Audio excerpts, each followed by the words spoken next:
2, 1.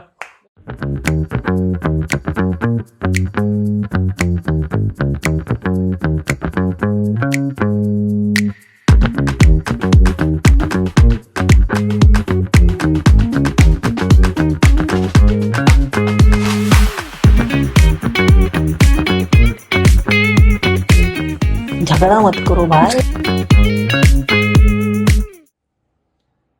Hi Vaishnavi. Please let us introduce Vaishnavi. Vaishnavi? She is doing this new podcast series which includes people who have achieved some certain achievements in life and successes in life, and she wants to capture real stories. So she wants some real talk. And we, Rutuja and myself, are here to do, Vahbiz, are here to do some real talk. This is the opening of this beautiful interview episode number 2. Over to you, Vaishnavi. Okay, so this is sort of like a dream come true for me. I have known her since childhood. Every other month, Rutuja did something, Rutuja posted. As Rutuja did say, hey, Ala, Rutuja did say, Ala. So her mom and my mom are friends. Yeah. So I've known her since I was a child. She was like an idol for me. I used to play tennis, state level also. Yeah.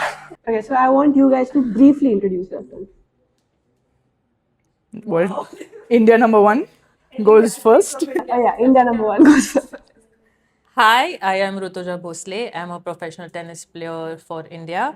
I am the current India number 1 in doubles. I am excited to be here doing this podcast with Vahbiz, Oh, that who was is a legend of our rugby India. sweet. That was very nice given over. And Vaishnavi. It's okay. My name is Vahbiz Bharucha. I am the former captain of the Indian women's rugby team. I have been involved with rugby in India since 17 years. Played since the age of 16. Now I'm involved and dabbling my fingers in coaching a little bit, and I'm a physiotherapist by profession. I'm a physiotherapist by profession. I hold World Rugby certification in medical educating. So I do a little bit of teaching for World Rugby courses. Yeah, that's me. I try to wear many caps. So the reason I said introduce yourself briefly is because apart from these accolades, your rankings, I want to know who you are, your entire background, your family, whatever it is. So if sport wasn't a part of your introduction, how would you introduce yourself? Let's see. One eternity later. So I'm Vahbiz Bharucha. I'm a 33-year-old individual that thrives on exciting things and coffee. I love playing sport. My other hobbies include dancing, mimicry, a little bit of acting. See? And I like listening to music. I think apart from these hobbies, what I like to do is I love cycling. So if you sit me on a bicycle, I can cycle the north and south of India. And I'm still talking about sport only. Mata tu shabdas bas. And yeah, and I'm still a physiotherapist. I love to work with people. I love to explore people and know different Explore minds. people.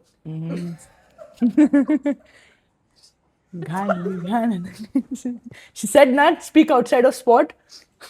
Yeah, so I love exploring minds, ideas, understanding points of view. It helps me broaden my perspective. This is who I am. Well, as an athlete, I don't think so. I have had the time to actually explore who I am outside of tennis, to be honest, because life, like you said, like it's since I've been little, like all I've done is do tennis. But outside of tennis, I feel like I'm a very family-oriented person. I really love spending time with my family because that's not what I get to do now that I'm married. Swapnil, he also is an athlete who just retired. So I like spending time with my husband, his family, which is very rare again. I love fashion. I like makeup. I like to do that a lot, which my mom thinks is quite annoying, to be honest. She thinks I have way too many shoes, way too many clothes. But yeah, I think that is something I think every girl goes through. I think her mom is always complaining. But yeah, I like music. I am developing a taste in coffee. I have not been a coffee person. Tennis takes me to a lot of places, but I feel like I travel a lot, but I feel like once I'm done with tennis or once I have time, I would really like to I like to go to offbeat places because I'm not an introvert, but I will not talk to a lot of people unless I get to know them. And then it's just like a no filter thing with me. I cannot keep quiet. I think that comes from my mom. Oh. That comes from my mom. Uh, yeah, I think this question actually made me think who I am as a person. No, I like being around like-minded people who respect each other's goals and want to go up in life together, and I think I really respect that a lot. So yeah, I think that's who I am outside of tennis. You're married to a cricketer. I am married. Is it easier being married to somebody who's also a sports person? Yes, definitely so much easier because I feel like he understands not just me but my sport. Because I mean, after actually I got married, there was a different perspective that was thrown at me. Obviously, parents have seen the growth, have been there with me all my life, with like throughout my journey. But just to get a new set of perspective from an athlete, it's just so much helpful. I feel like I'm so much calmer when I'm on the court. I probably see the game a little bit different. I don't think so. It's just about tennis when it comes to our marriage. I feel like he's just brought a new perspective in life in general. I don't know if you've met him. I've met him briefly. Yeah. If you've met him, like he's like a golden retriever. He's like an exact golden retriever. Yeah, I mean, he's so sweet. He has probably I've never seen anyone so content with life. Like whatever decisions he makes, like if it's good or if it's bad, he will never, like second guess it. He'll always go and back it up. Even if something goes wrong, he will not be like, "Arey ka kela mi hai." It's never like that. He's like, "I made that decision. I thought that was right," and we move on. We try and make better decisions. This is very important in sport. Yeah. Yes, but I feel like when I didn't have him as my partner, I felt like I put so much of my energy in like, what if I don't win? What if things don't go well? What if I don't make it in tennis? But I think like having him with also my parents, like together when they all like sit me down sometimes and we have a conversation as a family, is just so much lighter. And just there's not a lot of tennis talks in the house anymore. It's life. Sweet, It's nice. life talks, like now we're building a house, so घरात काय करायचंय, this is happening, oh, this is what I want to do. I love dogs, but I've not had the chance to have a dog in my life yet. So he's like, the first gift I'm going to give to you after you retire is like a golden retriever. So I'm like, do I really need another golden retriever? Can we have a calmer dog in our life? But yeah, so like this is what happens when you get certain, like a different Yeah, perspective. of course. Yeah. My question is, when were you introduced to your sport? I was introduced to rugby in November of 2008. Wow. I was 15. I was in my 10th grade preparing for the board exams. And Coach Surut Khare came to promote the game in school. And obviously didn't get too much of chance to introduce the game at that point of time because everyone was in preparation for the exams, exam period. Big milestone. Yeah, In correct. kids' life. It's so cool though that you actually started rugby in school and not like outside. Until 8th I was in school. Then I opened school. I studied. Open school. So Surut Khare with another gentleman called Sandeep Singh, they came to school. It was a rainy day.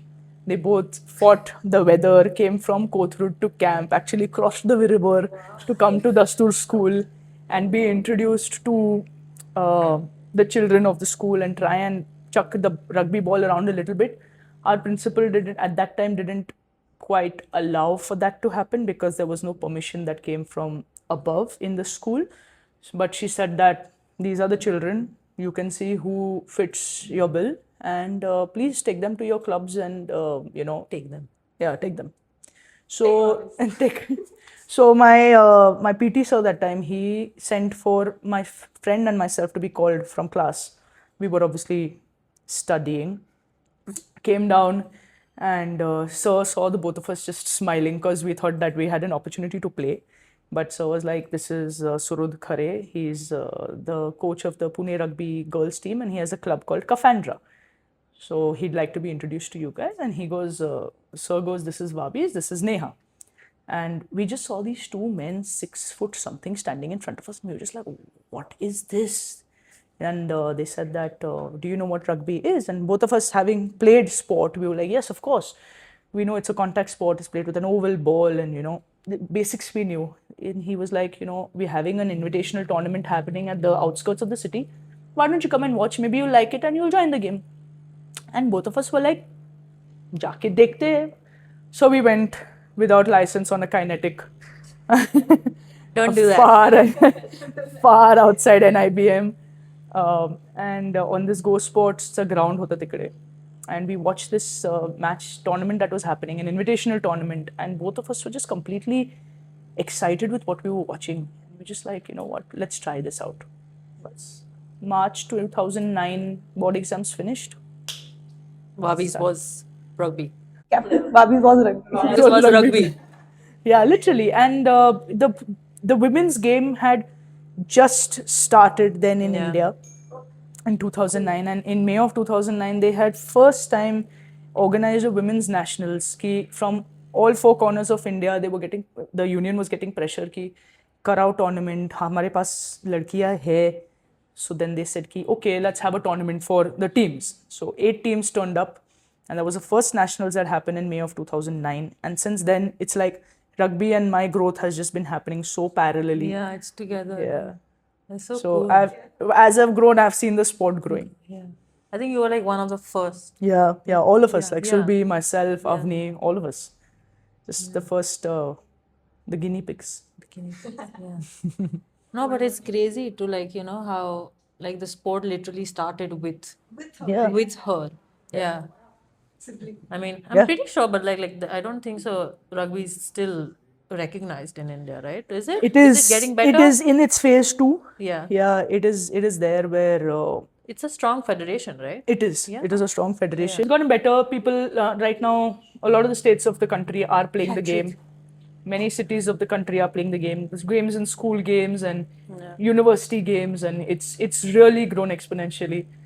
People are getting jobs, marks, whatever level they are at, they're benefiting from the game. So it's bringing more eyeballs towards the game. And definitely. in the next month, we have the Rugby Premier League, its second season that is going to happen. So it's come a long way. Phase 2 is basically the phase 1 goes in your teething problems of the game, where everyone's just learning the rules, exploring the game, understanding the passes, getting the basics very sorted, the foundation from player level to organizational level. Everyone is understanding right from logistics to how to play the game, to laws, to refereeing, to match officiating. Every part of the game is a learning process still up until phase 1, and now you have the entire foundation. Now you go into phase 2, where you're starting to explore what is it that you've learned and how well you can put it to use. Once phase 2 comes to a fag end, and then you will start moving into your Asian Games medals, your Olympics medals, your World Cups, and that's when you move in. So Like basically, where you're still strengthening the foundation. yeah. Now we're moving into phase 2, like I Yeah. said. The foundation's nice and strong. So to give you reference, cricket would be in the phase 3, where it's just Growing. in that Growing upward, night, grown. It had its, what is that, 1983. Yeah. It had its nascent stage, and now it's here wherever it is at. So that is how I differentiate it into different phases. And like I said, I've grown with it, right? So I understand where we're at. Yeah. When were you introduced to your sport? I was 9. Feel old. No, I was 9 when I was introduced. It was just fun. It was just like hobby, fitness, because dad, like he was into sport, but obviously त्यांना नव्हतं जमत त्यांच्या काय म्हणतात when he was playing, like it was finances, हे ते. Like it was just difficult in that era to actually make a career in sport, so yeah, like he saw like I could like fulfill his dreams somehow, but he like never like really forced anything on me. Like I just fell in love with the sport when I was probably 9, when I competed for the first time. Just the fighting for every point, and like saying come on and stuff. Like I still remember it was like a tournament at Baker's Basket, like in somewhere in camp. Yeah, Ladies' because club. ladies club, I think, right? Yeah, ladies club, and like if you won a round, they would give you like Baker's Basket, that chocolate pastry. Like I still Small remember. wins. Yes, small wins, Sorry. and I won only one round in that tournament. I'm not even kidding. Only one round, and I got only one pastry. But I was like, hey, you get rewards. Like that was the thing. Like there always is a reward after you win a match. So I think it was just that, and then mom had a boutique that time. Where we used to live. So it was very difficult for her to like take me to practice every day. Dad being in the police, being away from us.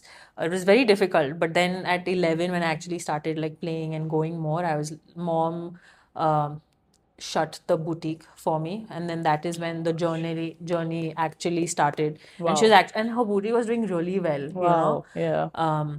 What an investment. Wow. Yeah. So, yeah, I mean, I think that is when it started. And at 12, 13, I was playing higher age groups. And at 15, I think I won the senior nationals. I think I'm still one of the youngest, not the youngest, but still one of the youngest to win it. And then from there, it just started. But again, like, we didn't know how expensive tennis was or tennis is. And being from a middle class family, it got difficult. And then, I got the opportunity to go play in the US because I was top 100 in the world juniors. So, as a family, I think we took that opportunity. And yeah, I mean, there are still questions like, what if I didn't go to college and, I still kept competing, like professionally, because, someone who I looked up to, like Sanya. I made my debut like on the Indian team when she was playing, and like it was Oh, so overwhelming, wow. and now she's Wow. mentoring us. So it's like a full circle moment for me even Yeah. now. So yeah, I mean, I still remember my first Fed Cup. It was in Shenzhen, in China, and we came back, and I was number 2 after Sanya in singles. And when we made that decision of going to the US, it was like, Arey, why are you making a decision? You're doing so well. But like as a family, we had to make a decision. It was so Yeah. expensive. Um, but yeah, I mean, probably I will still make that decision again because I think it shaped a better woman or a better person after I've come back. I feel like it's definitely helped me grow as a person, given me a different perspective about life. Like, yes, after I mean, obviously, Swapnil brings a different set of eyes and everything, but I feel like being in an individual sport, it was very necessary to go and live a life on your own, compete on your own, make your way through college tennis. I think I did that. Now college tennis is on a completely different level. There's so many more opportunities, but when I was there, it was different. Came back in 2017, started competing professionally again, started from scratch. So yeah, I mean it's been a very up and down journey, but I think it's something I am very proud of. So yeah. So you started playing at a very young age. So discipline and routine entered your life very early. So do you think athletes grow up too fast because of the demanding nature of sport? Yeah. Yeah. Yeah, for sure. Did you guys grow up too fast? Certainly. I mean, you've suddenly left there by yourself, right? Making certain decisions. Yeah. Yes, our parents are always there to support us, but on the field, you're by yourself. Yeah. In camps, you're by yourself. Even though I play a team sport, certain decisions are your own. Yeah. It can be whether I want to eat or not. It starts from there. It starts from the littlest of decisions that you make, and you start realizing that right from, you know, sometimes taking your own shoes to the mochi to get fixed with the little money that you have been given by your parents. And sometimes you don't know where you're going to be at. So you're going to really have to budget out that money. So you learn budgeting much earlier in life. You learn to take care of your stuff much earlier in life. Camps can be anywhere between 5, 10, 20, 25 days, depending on how good your federation is. You learn to wash your clothes by yourself. You learn privacy in such situations. Yes, your families teach you this, but in action, your schools teach you this, but sport and getting put there in that vulnerable environment. I was in a camp in Bhandara. Bhandara. Yeah. And for the first time, I learned how to wash my clothes by myself because I saw all my teammates doing it. You not necessarily get along. For me, language was a huge barrier because suddenly I was thrown in with everybody who spoke Marathi. And when I was 11, 12, 13, I didn't know much of Marathi. I just knew ho, bara, nahi. So I knew how to navigate myself in those things. And then I would be sidelined, sort of, and I'd be like put into one side, and it felt very not nice. So I had to quickly pick up the language as well, not only to understand what they're saying, but also to communicate with them, because English was just not their strength. So these are the things you learn, and you sort of grow fast. Who's your favorite athlete and why? Favorite athlete? In tennis, it's Venus Williams and Roger Federer. Same, dude. Same. Yeah. Yeah, I think just Venus because the way she, holds herself on court. I think I played Junior Australian Open, and I think that was the first time I actually met her in person. Oh my god, you've met her. Oh my god. To even share the same land as her feels like. Yeah, it's crazy. So yeah, I mean, like she like properly like handshake, like nice smile. Obviously, I was too intimidated. Like that was like the first time I was in that space where all the legends were, and so yeah, like that time I also had glasses, so I don't even know if I want to show those pictures to anyone. So yeah, I mean, Venus, like just the way she holds herself, the way she competes, she's fierce. Always, she has a smile on her face. And Roger, just again in Pure class. pure class, like like the way he holds himself as well. So yeah, and outside of tennis, I think I've always admired Saina Nehwal. She's a fighter. I've never had the chance to actually meet her, but just to like watch her compete, like she's always been so fierce. Like that Haryana. I think she's from Haryana. I'm not sure. She's from Haryana. Yeah, but yeah. She's live- from the north. Like like that mentality like those people have. Like just unreal. Like I think I've seen her like when she won a medal at the Olympics. I think she was the first badminton player to win it. So yeah, I think I've just fallen in love with her since then, and I was so excited for a biopic, and yeah, and obviously Sanya being on the list as well, like just like to have that role model who I may who now I have the privilege of like have speaking to her. So and like she has a lot of insights that she gives. She is also someone who's very fearless, and she's very straightforward. say So that it's from kind of her very interviews. intimidating sometimes, but I think that's what sometimes you need. And I love and respect what she's done, and like some hopefully like I can do something that she's like make our country even more proud. Yeah. What about you? Yeah, for me, from the international front, there is this player called Sarah Hirini. She's from the New Zealand women's rugby team. They call themselves the Black Ferns. Uh, Same age, same responsibilities, etc. But just to watch her lead her team and to do it with so much calmness, with so much of maturity, with so much of humility, like as if she's in service. You don't get to see that in a lot of leaders. It's just grounding, and the way she plays is just phenomenal. And to watch her be that pillar of the team, and every all of her teammates always have something nice to say about her. That's your mark of understanding how good an athlete is. She genuinely leaves her jersey in a better place when she's going to leave it. So, and that's always the aim, right? You leave your jersey in a better position from where you found it at. And I think she's completely lived up to that.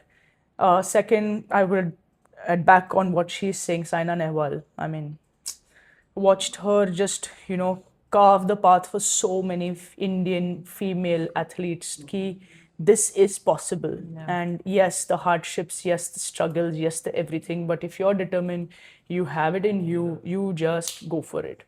So I think, like just from at first go, these are the women who I've really looked up to in terms of just about how they carry themselves. Exactly. Yeah, so you both play at an elite level, but you play an individual sport and you play a full contact team sport. How does pressure look like to you in your sport? Especially to you because the mistake is entirely yours. Does it make you harsher on yourself? And since you are a captain, do you feel the responsibility of carrying the team's mistakes and the energy of the team? Yeah, definitely. I feel like, like if you're playing an individual sport, like everything's on you. Like now it's changing a little bit where there's a little bit of coaching involved. You can go speak to your team and stuff like that. But at the end of it, you are still the one making alone on the court. Like, when there is that 90-second take, you're by yourself, you're thinking, so you're in your own head. So yeah, I think it makes you a little bit harsher on yourself because you like it's like you're making life decisions, like in general you're making life decisions by yourself because you're traveling alone sometimes, and even on court it does seem daunting sometimes.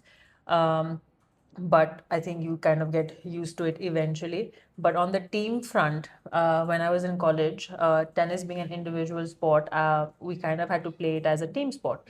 Right. I don't know if you know the format, but you play 3 doubles matches at the same time, and you need to win 2 out of those 3 to get 1 point, and then whichever teams wins the next 3 singles matches. Basically, whichever team gets to 4 points first wins that tie or wins that match.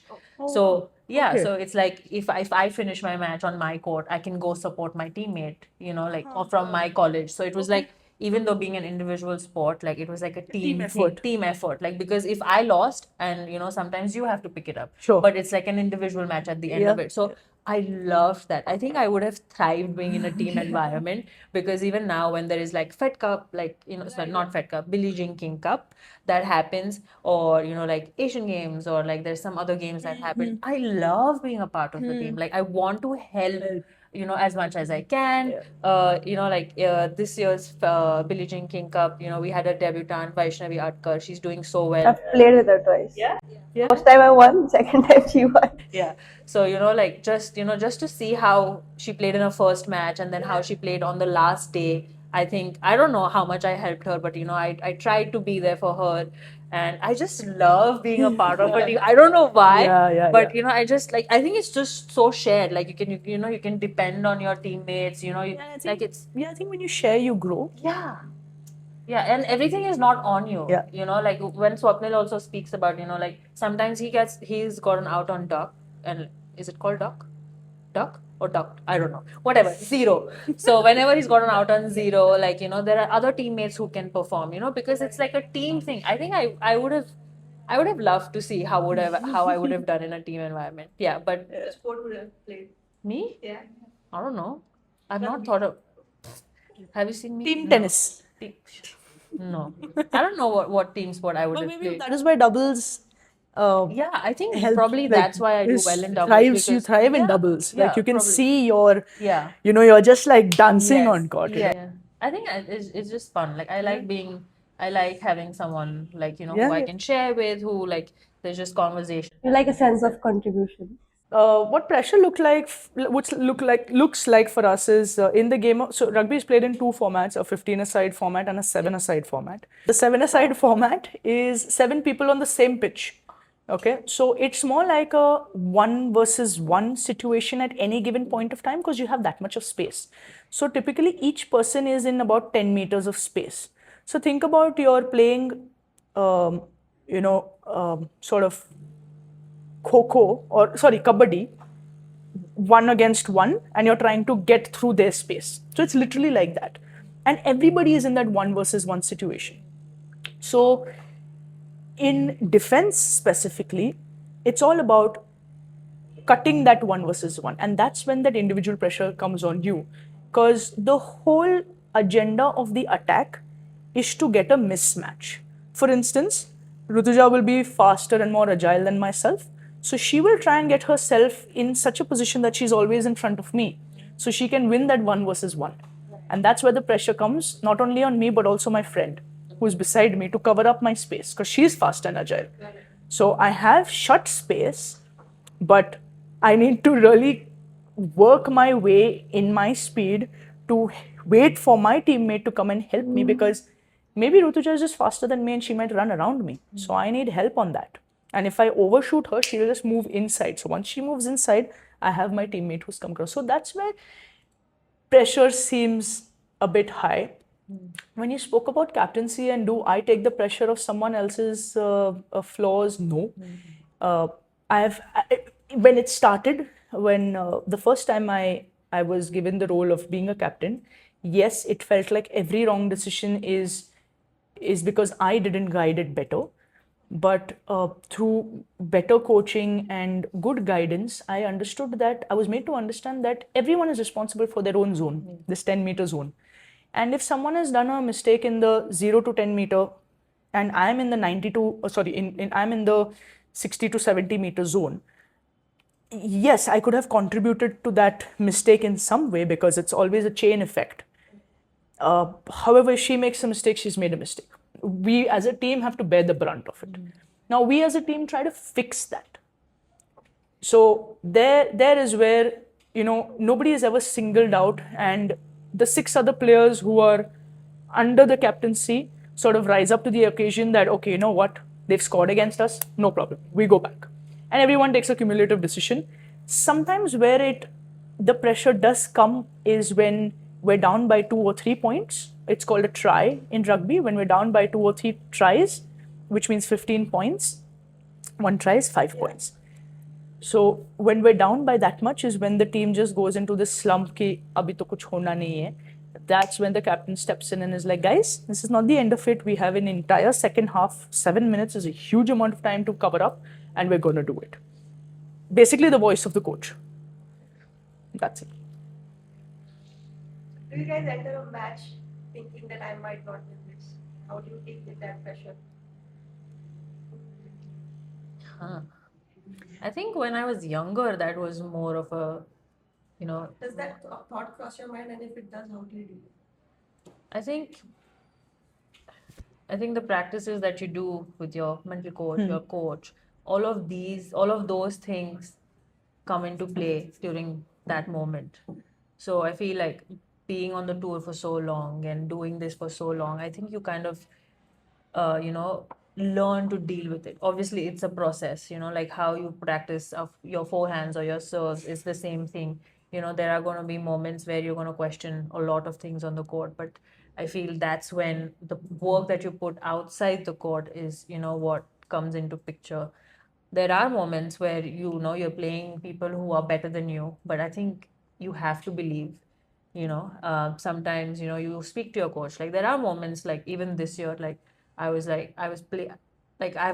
last year was difficult because, I was injured, I couldn't play much. And then the second half of the year went really well for me. And suddenly I was, this year I'm playing bigger events. So yeah, I'm playing better, higher ranked players where I've thought, oh, there is no chance.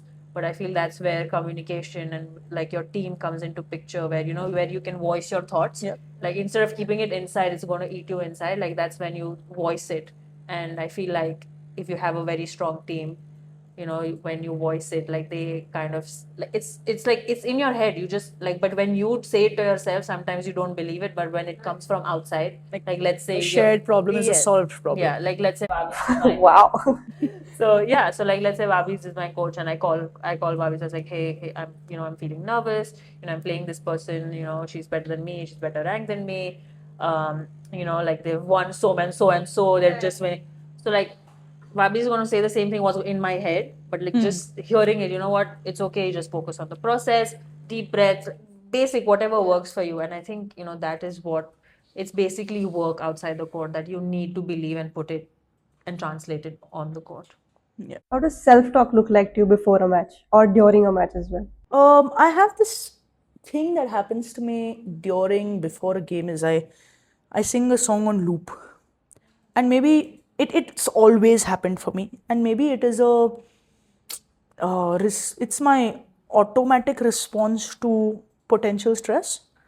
Like people go to the washroom, I sing a song, and then I'm just in the rhythm of the song. So the rhythm of the song is the rhythm of my heartbeat, the rhythm of my running, and then it bases the game. Usually it's very frustrating sometimes when that song is a slow song playing in a very heated moment where we're like a tie, and I'm singing some shit like kasam ki kasam hai Why would you kasam list kasam ki kasam before a match? But you see that's a thing.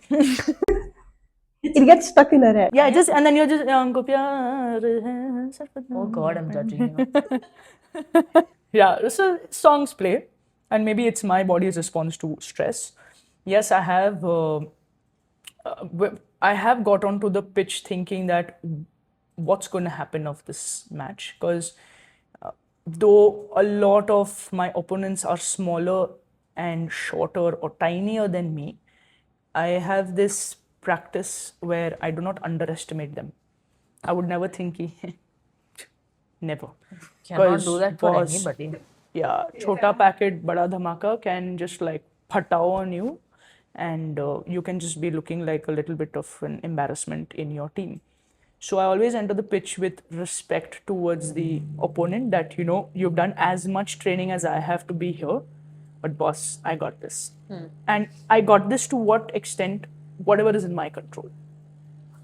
As far as my zone and my area is concerned.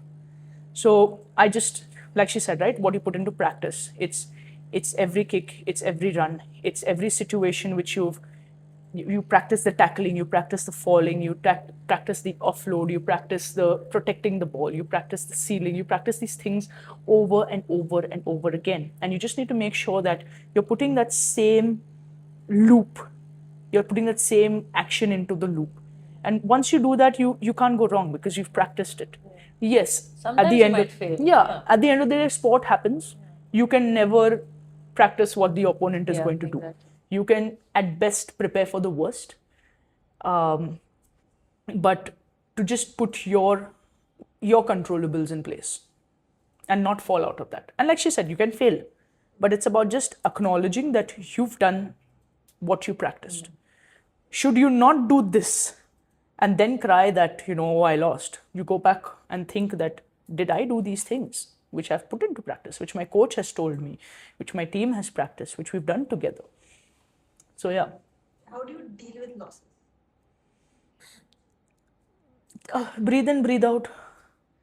See, it's a part of for us. It's a part of it's a part of sport. Losing is a part of. It's just about. Sometimes people can get comfortable in it, and that's what you don't want to get into. Because you'll hear a lot of people. Once you reach the final, a lot of your well wishers say, "Chalo, second medal to aa jayega." Medal to aayega. Silver medal to fix hai. That's the comment. Or when we get into a bronze medal game and the opponent is not particularly, has not had a good tournament but is in the bronze medal game, you say ki chalo, third place fixed hai. That these settlement, this settling for is where the dangerous part of the story comes into play. But dealing with a loss is again a process. You have to understand that they did something better than you, and which is why they're one up. And the tournament will come again. It's not the end of life. It's not the last, unless it is the last and you just had a bad ending. But the tournament will happen again. Your opportunity will come again. And you need to make sure that in that opportunity you surpass. Do athletes enjoy pressure, or do they just learn how to live with it? It depends. Again, it comes with training. I feel like pressure is a privilege, is what everyone says, right? So I think being an athlete, to wake up every day, to work for something that you love, when going out there and competing is a privilege. You chose that life for yourself, so you chose the pressure. So yes, it can be scary, it can be daunting sometimes, but again, if you train the right way, if you in practices, I think practices, like in the recent times that, like since I've actually started seeing a little bit differently, I feel like if I am going to be able, if I can put in the practice hours where I'm very uncomfortable and where I'm challenged every day, I feel like when you go on the court, that challenge, you cannot, you are able to handle it better. But then again, it comes with practice. I think the younger generation needs to learn how to be uncomfortable in practice. because in life you're never going to be like comfortable, like do anything in life, even like as a, like for my mother being a housewife, it must be so uncomfortable sometimes because I'm gone half of the year, but when I come back suddenly her schedule is changed. So that's uncomfortable for her because she gets used to her routines. Yeah. So now my dad's retired. It's a different set of routine for her, for me, for him. You know, like everything is different. So everything is uncomfortable, but you have to find ways and navigate yourself through it. So, you know, like you can't say that you just learn to deal with it. You learn and you take it in, like, you know, every step of the way you learn to navigate through those pressures instead of, you know, just going with the flow, is what I think. In our practices, and she'll be also able to resonate with this, we are put in uncomfortable situations. We're put in situations where we want to cry. We're put in situations where our legs are not moving anymore. The only reason is because maybe not in the game that we'll be in that situation, but the mental circuit that forms at that point of time, you either are broken or you get made. It's a flip of a coin. Some small examples would be training at 12 in the afternoon. We don't require to do it, but that becomes a deciding factor in a lot of games where that sunlight, say let's say we have a tournament in Chennai, for instance, right? They're used to that weather. So if we're pitched against Chennai in the pool or in something, they'll be so much more comfortable because they're in their most thriving weather. And for us, it's just like, oh my God, never been through this. So to be exposed to that in your environment in the best possible way and meet that circuit in your head, not just physically.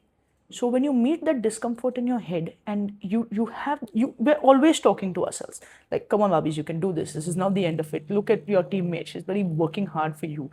You bloody work hard for her. You know, touch that line, get to that next station, do the push-up, do the full squat. You know, it's about these small things. Make that proper pass. You know, your arms are fatigued, but look and pass. Do the basics. Make the tackle. Wrap your arms. Don't make a yellow card offense.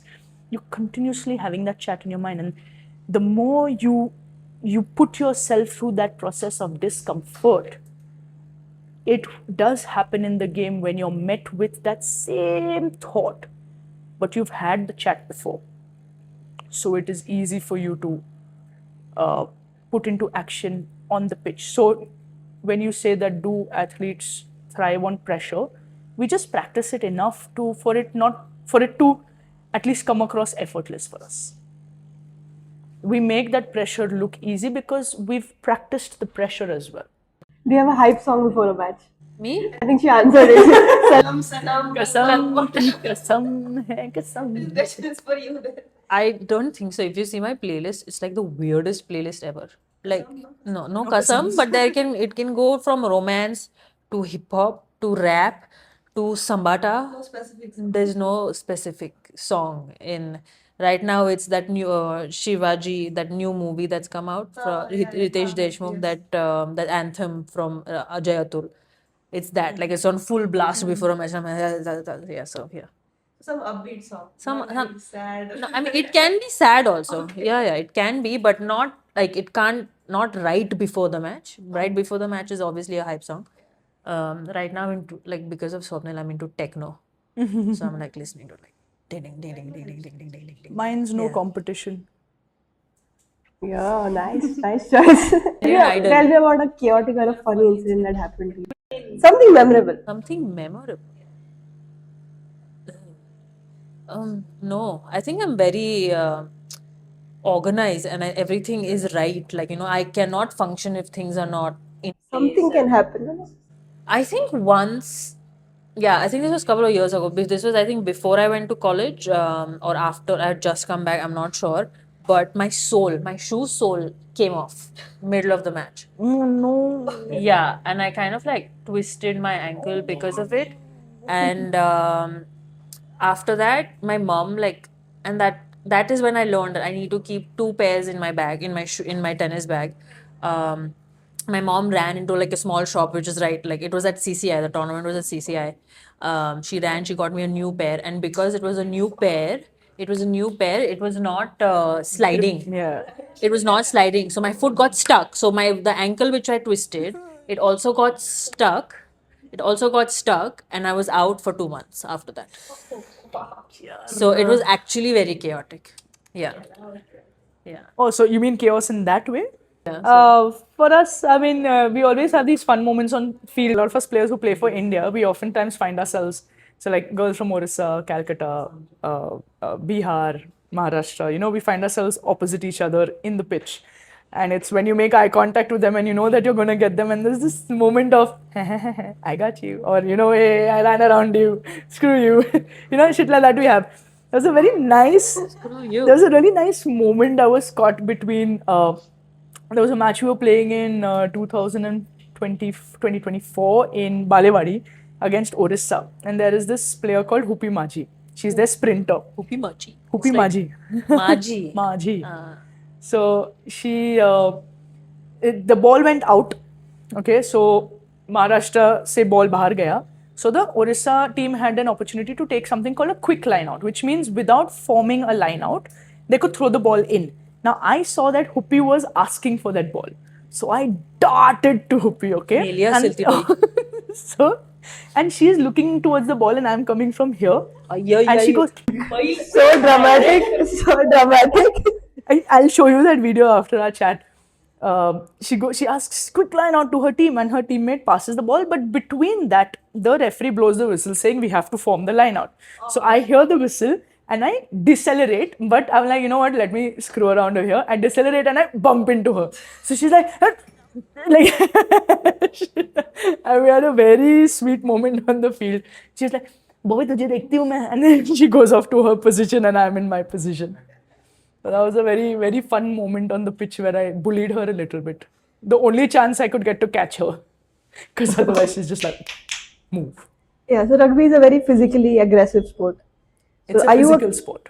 Okay. Yeah, makes Aggressive. But yeah, it's a contact Yeah, sport, yeah, right? yeah. So are you a different person on the field, and how do you turn that intensity off afterwards? No, I don't think I'm a different person. I'm as calm.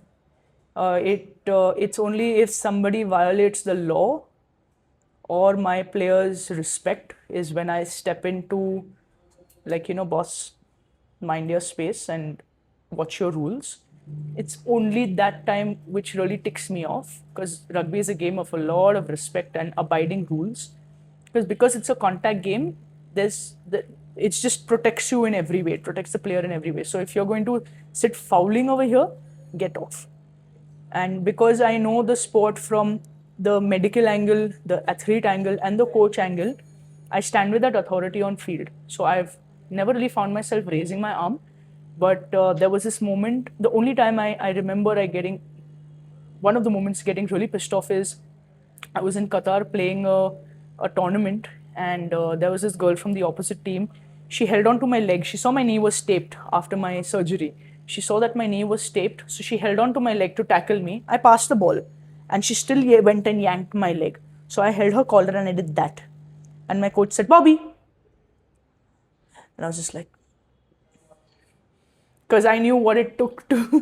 Tond todlas to. Yeah, I got so pissed off because you know the effort that you've made to get to playing again, and she's just like how you eat chicken and you like try and get every part of the meat. So that was the only time I lost my cool, really. But otherwise I have as much fun on the pitch because, like she said, it's a privilege. Yeah. We are there with a choice. I love when I'm playing. I try not to take as much pressure as possible when I'm playing. I want to ask you this question specifically. It's a very interesting question. So, as tennis players, they break rackets out of frustration. Rackets? Do you believe it's okay at an elite level? The frustration is understandable, or does it cross a line? It's understandable because you're there by yourself on the court. I mean, because I'm playing mostly doubles now, I don't think so that's happening anymore. But when I was playing singles, it did happen quite some, like, I've not broken a lot of rackets, only once, but never on a court.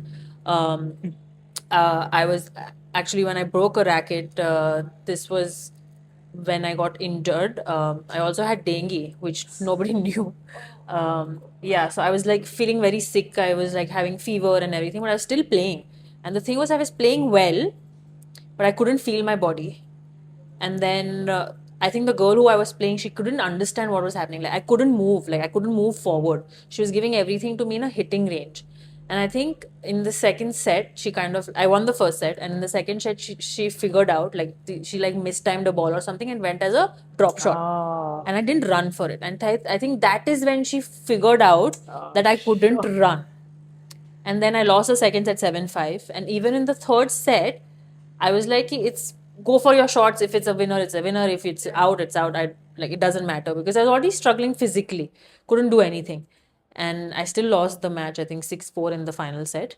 And I went to the room, like, Swapnil was with me. He was trying to like ask me questions, and I was quiet. Like I was walking back to it was in inside the club, my room. So I was walking back. We go to the hotel, we go inside the room. I take my racket out and I just go bam, bam, bam, bam, bam. And then Swapnil is just like in the door. Like, what happened?